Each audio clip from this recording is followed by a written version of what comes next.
할렐루야. 오늘도 함께 예배의 자리에 나오신 우리 성도 여러분들 모두에게 하나님께서 부어주시는 크고 놀라우신 은혜와 또 사랑이 은총이 늘 넘쳐나기를 바랍니다. 우리 오랜만에 좋습니다로 우리 인사 한번 하겠습니다. 오늘 날씨 어떻습니까? 시온 찬양대 찬양 어떻습니까? 옆 사람 쳐다보면서 옆 사람 보니까 어떻습니까? 할렐루야. 하나님이 천지를 창조하시고 마지막 날 심히 좋았더라라고 감탄하셨죠? 예. 그 말은 내가 너네들 보니까 너무너무 행복하다라는 여러분 말이에요. 예. 우리 성도 여러분들 모두 예수님 때문에 행복이 넘쳐나는 아름다운 믿음의 삶을 펼치며 살아가시기를 주의 이름으로 축원드립니다. 축원드립니다. 여러분, 우리가 신앙생활이라는 것을 하다가 보면은 종종 이런 생각이 들 때가 있습니다. 예수님 믿으면 좀 더 편안해야 하는데 지금의 내 생활은 왜 이렇게 평안이 없을까? 신앙이 있으면은 문제가 줄어들어야 하는데 왜 내 인생은 왜 이리도 문제가 많고 산 넘어 산일까? 나는 예수님을 믿고 주일 예배도 잘 드리고 열심히 기도하고 목사님이 성경을 밥 먹듯이 뭐라 해서 말씀도 열심히 보는데 왜 내 인생은 여전히 어려움이 사라지지 않을까? 라는 생각을 여러분 하게 되잖아요. 그런 생각 들 때 없습니까? 어떤 때는 몸이 아프기도 하고 나 예수 잘 믿는데 어떤 때는 가족 문제가 생기고 또 어떤 때는 직장에서 억울한 일을 겪기도 하고 사람들과의 그 관계성 속에서 마음이 찢어지고 해결되지 않는 그 기도 제목을 내가 부여잡고 밤을 지새기도 여러 번 하잖아요. 자, 그러다 보면은 또 이런 질문이 자연스럽게 여러분 흘러나옵니다. 하나님, 왜 저의 삶은 이렇게 힘든 것입니까? 주님, 제가 울고 있는 거 안 보이십니까? 왜 도와주지 않으시고 하나님은 늘 저를 향하여서 침묵만 하십니까? 라는 그런 질문을 하나님께 던질 때가 여러 번 있습니다. 그런데 놀라운 것은 성경 속의 위대한 믿음의 사람들도 언제나 이와 같은 고민 속에서 언제나 갈등하면서 그렇게 살아왔다는 사실이에요. 아브라함이 여러 번 그랬고 요셉이 그랬고 모세와 다윗과 바울과 같은 위대한 인물들을 보면은 언제나 이런 고민 속에 여러 번 살았어요. 그 어떤 사람도 고난 없이 하나님의 사람으로 성경을 보니까 세워지지 않더라는 거라. 고난과 역경을 여러분 다 겪고 난 이후에 하나님의 사람으로 세워지고 하나님의 사람으로 서임 받더라는 거예요. 이처럼 하나님은 고난을 통해서 우리를 더 단단하게 하시고 결국 기적의 자리까지 이끌어 가시는 것을 여러분 우리가 봅니다.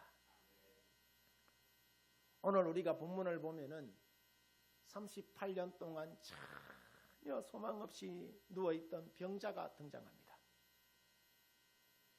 그리고 예수님이 그에게 찾아가셔서 기적을 일으키시는데 이 기적을 통해서 오늘 우리에게 두 가지의 질문을 던집니다. 첫 번째가 뭐냐? 어떻게 하면은 우리가 주님의 마음을 움직일 수 있을까라는 것이고 두 번째는 어떻게 하면은 우리의 삶에도 이와 같은 기적이 일어날 수 있을까입니다. 그래서 오늘은 우리가 이와 같은 질문 속에서 하나님이 우리 가운데 주시고자 하는 은혜가 무엇인지 그것을 함께 살펴보는 가운데 주신 은혜를 한번 나눠보고자 합니다. 첫 번째, 예수님은 오늘날에도 참 베데스다가 된다는 사실입니다. 당시 베데스다 연못은 당시 사람들에게 있어서 마지막 희망의 끈이었어요. 오늘 성경을 보면은 천사가 가끔 내려와서 물을 움직일 때에 가장 먼저 들어가는 사람은 어떤 병에 걸렸든지 고침받는다는 소문이 전국 각지에 여러분 다 퍼졌기 때문에 당시 수많은 병자들이 이 소문 하나 붙잡고 베데스다 연못가로 모여들었단 말이죠. 그 중에는 무려 38년 동안 한 번도 일어나 보지 못한 병자도 있었다 없었다? 있었다라고 이야기를 해요. 38년 동안 꼼짝도 못하고 늘 바닥에 누워 있었으니까 이 사람의 삶이 얼마나 피폐하고 힘들고 여러분 괴로웠겠느냐 말이에요. 그런데 이분이 베데스다에서 예수님을 만남으로 병고침을 받게 되므로 베데스다 연못은 이제 더 이상 필요 없게 되었어요. 오늘 성경을 보면은 38년 된 병자에게 예수님이 여러 말 여러분 하지 않습니다. 6절 말씀을 보면은 예수님이 병자에게 벌써 이 병이 오래된 줄 아시고 네가 낫고자 하느냐라고 한마디 여러분 묻습니다. 그러자 이어지는 7절에 병자가 대답하기를 뭐라고 이야기하느냐? 주여 제가 낫고자 하는데 이 말은 안 쓰여 있어요. 아마 낫고자 했을 거 아니겠어요? 스토리텔링으로 봤을 때 이와 같은 말을 하지 않았겠느냐라는 거예요. 물이 움직일 때에 나를 못에 넣어주는 사람이 없어서 내가 가는 동안 다른 사람이 먼저 내려간다라고 이야기를 해요. 자신의 한계와 불가능을 누구에게 지금 이야기하고 있어요? 예수님께 이야기하고 있어요. 이 사람 병 낫고자 하는 마음이 있을까요? 없을까요? 있음에도 불구하고 자신의 한계와 불가능을 예수님께 지금 여러분 말하고 있어요. 이와 같은 것은 우리도 하나도 다르지 않습니다. 우리 사람들이 인생의 한계점에 이르게 되면은 저는 능력이 없어요. 저는 너무 늦었어요. 저는 도와줄 사람이 없다면서 사람들이 대부분 잘 살기를 원하지만은 행복하게 살기를 원하지만은 신세한탄만 합니다.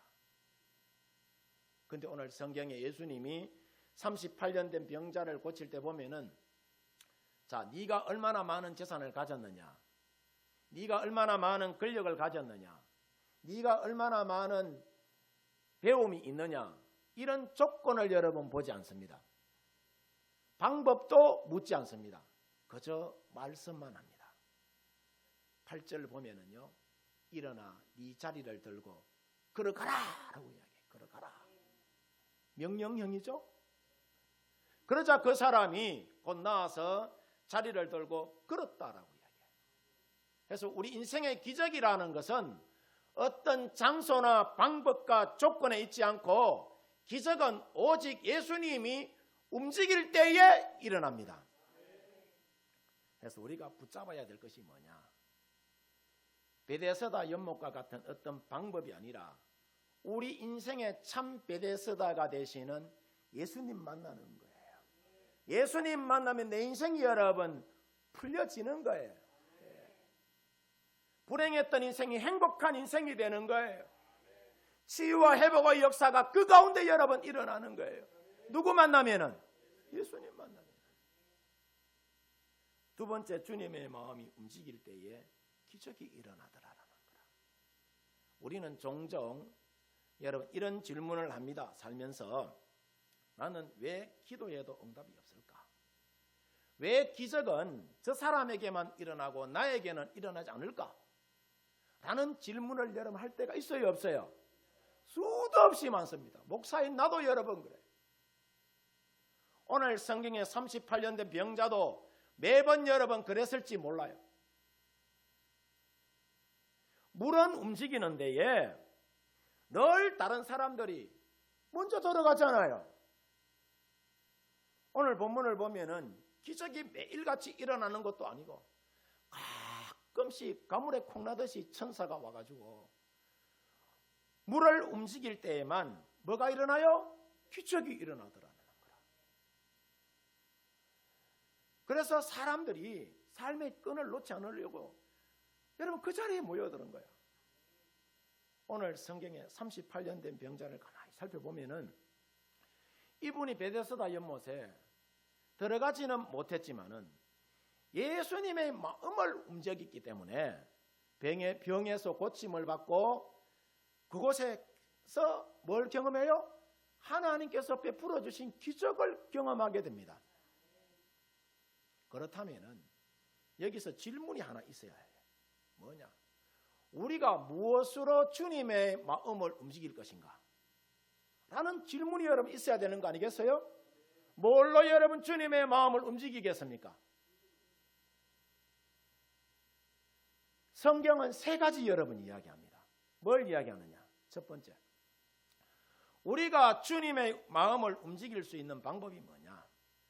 마음과 뜻을 다하여서 하나님을 찬양하는 거라. 찬양. 찬양이 얼마나 중요한지 몰라요. 그래서 찬양할 때 마음과 뜻을 다하여 여러분 찬양하시길 바랍니다. 앞에서 찬양 인도하는 사람 춤을 추면서 찬양하는데 앉아있는 사람 꿀먹은 벙어리처럼 가만히 있으면 되겠어요? 하나님 그 찬양을 받으실까요? 우리가 구약 성경의 다윗을 보면은 다윗의 인생 가운데는 수많은 고난이 있었지만은 다윗은 그 고난 속에서 언제나 누구를 찬양해요? 하나님을 찬양합니다. 시편이 몇 편까지 있죠? 150편까지 있는데 그 150편 중에 3분의 2가 누구 찬양이에요? 다윗이 하나님께 올려드리는 찬양이에요. 상황이 좋아진 후가 아니라 여전히 어려움 중에도 다윗은 누구를 찬양해? 하나님을 찬양합니다. 그 대표적인 것이 여러분 다 이야기할 수 없지만은 여러분 잘 아는 시편 23편의 여러분 말씀입니다. 우리 같이 한번 읽어볼까요? 다 같이 시작. 여호와는 나의 목자이시니 내게 부족함이 없으리로다. 그가 나를 푸른 풀밭에 누이시며 쉴만한 물가로 인도하시는도다. 내 영혼을 소생시키시고 자기 이름을 위하여 의의 길로 인도하시는도다.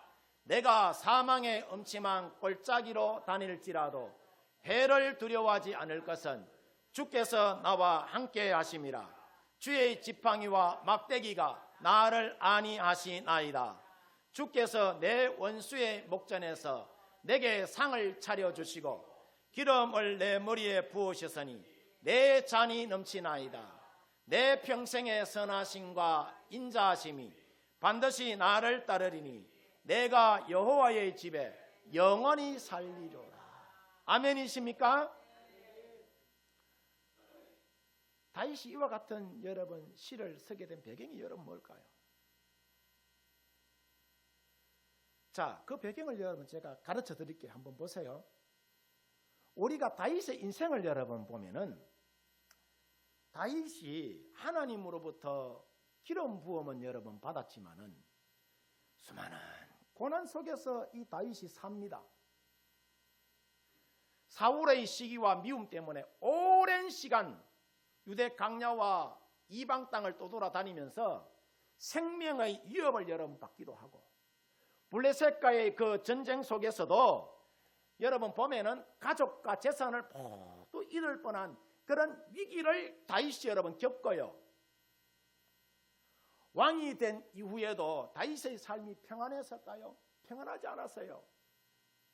바세바 사건으로 인해서 큰 죄책감과 하나님의 징계를 누가 경험해요? 다윗이 여러분 경험을 하게 되고 가정에서는 자, 큰아들 암논이 이복 여동생 다말을 욕보임으로 다말의 오빠 압살롬이 암논을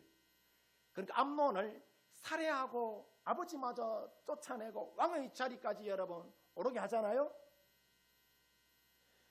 완전히 여러분 세상 밖에서 보면은 이 가정이 콩가루 집안이고 풍비박사이 여러분 납니다.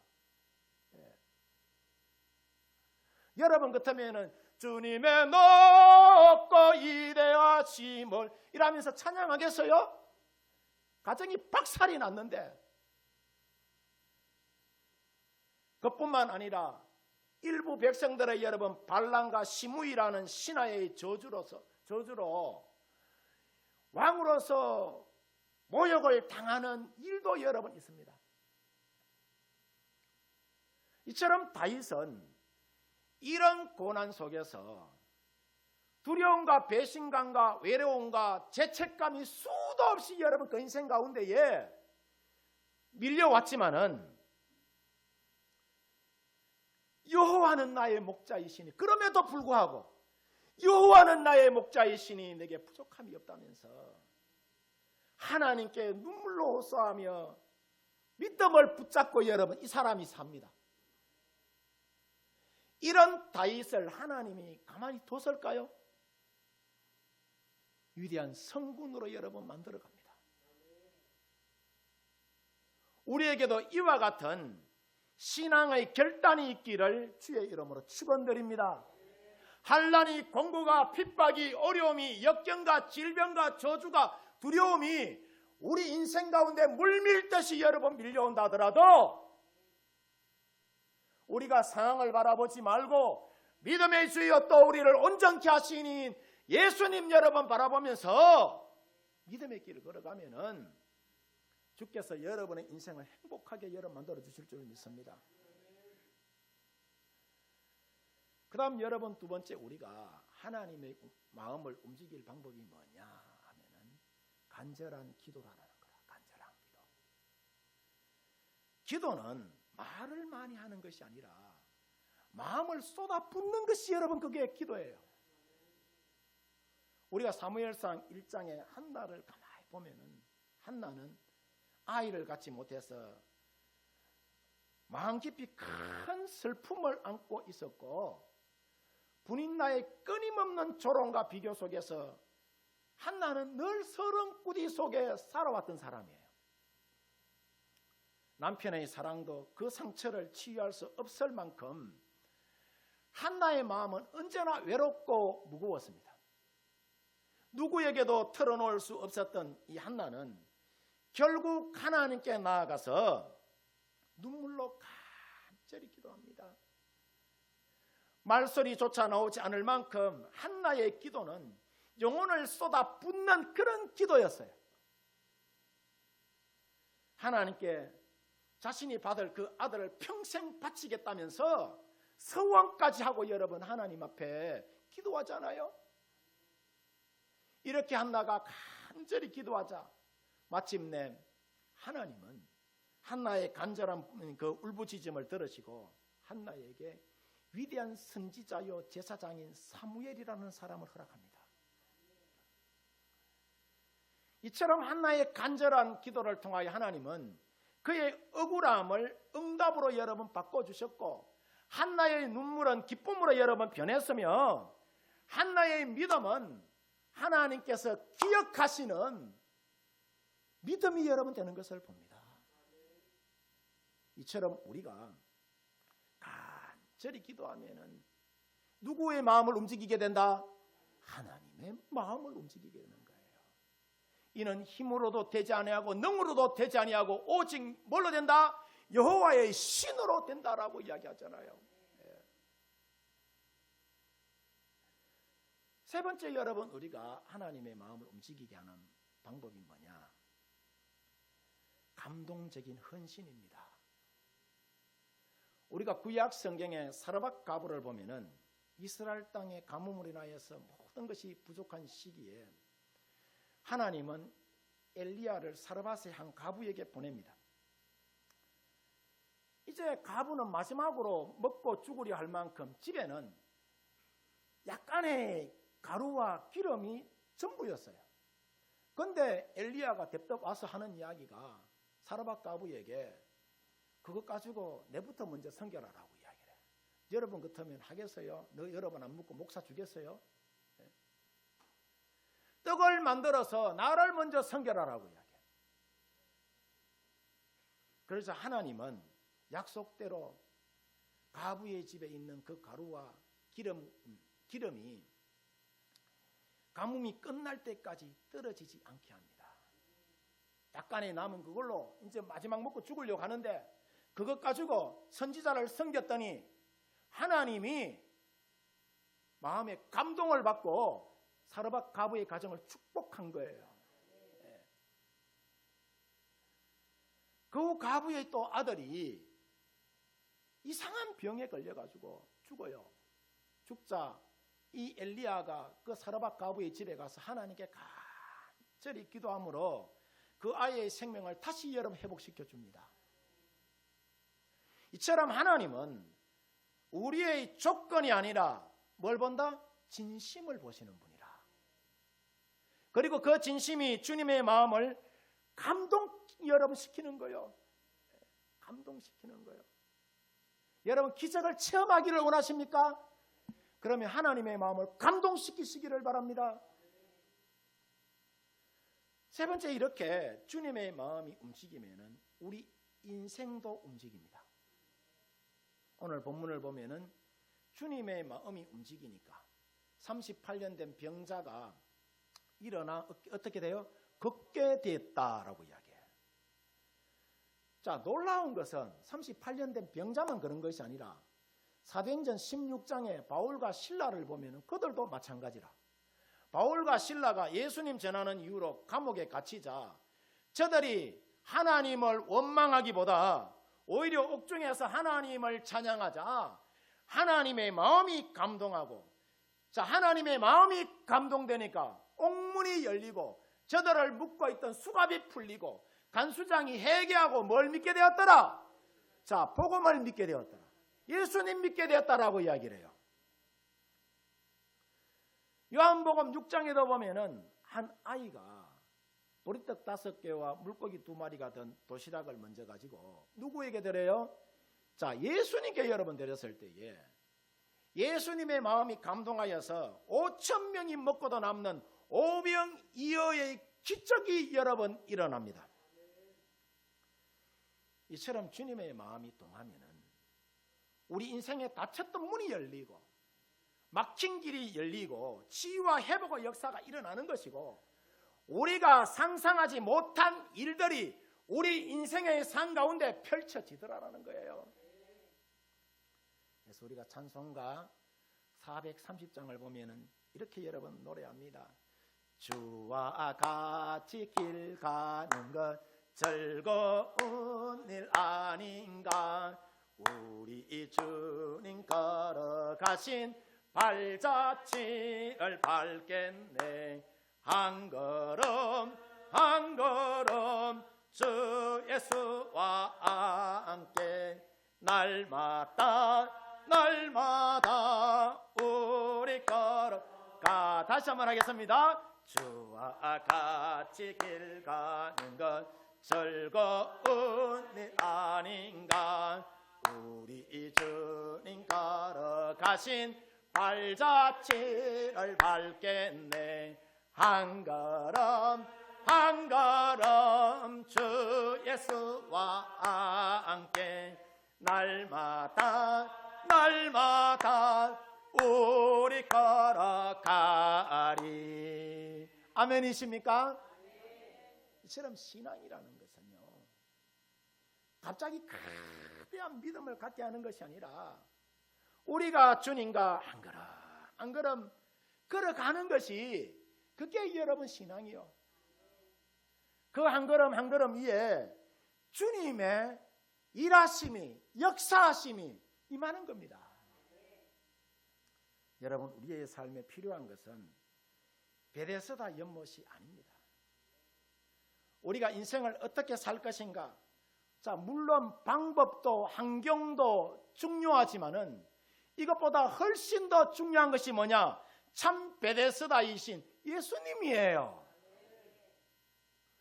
우리가 다윗처럼 하나님을 여러분 찬양하고 한나처럼 간절히 내 인생의 문제를 놓고 기도하고 사르밧 가부처럼 몸과 마음과 뜻을 다하여 헌신할 때에 우리 주님의 마음이 여러분 움직이는 거라. 주님의 마음이 움직이면은 우리 인생도 움직이는 것이고, 이렇게 우리가 주님께서 주신 마음으로 여러분 인생을 살면은 우리 인생에 닫혔던 문이 열리고 병든 몸이 고침을 받고 상한 마음이 회복되어지는 것이고, 우리가 기다리던 기적이라는 것이 그때 여러분 일어나는 것입니다. 그때 일어나는 거예요. 예. 하나님, 내 인생을 왜 이렇게 힘들고 고달프고 어렵습니까? 라고 푸념만 하지 말고 하나님의 마음을 감동시키는 우리 성도 여러분들 되시기를 바랍니다. 뭘로? 오늘 가르쳐 드렸잖아요. 찬양으로, 간절한 기도로, 마음과 뜻을 다하여 하나님을 여러분 섬김으로 하나님의 마음을 감동시키는 여러분들 되어지기를 바랍니다. 아멘이십니까? 그래서 언제나 여러분의 삶 가운데 주님의 능력이 임하고 그 능력 가운데 은혜와 축복의 그 간증거리가 늘 쏟아져 나오는 아름다운 믿음의 삶을 우리 성도 여러분들이 펼치며 살아가시기를 주의 이름으로 축원드립니다. 축원드립니다. 기도하도록 하겠습니다.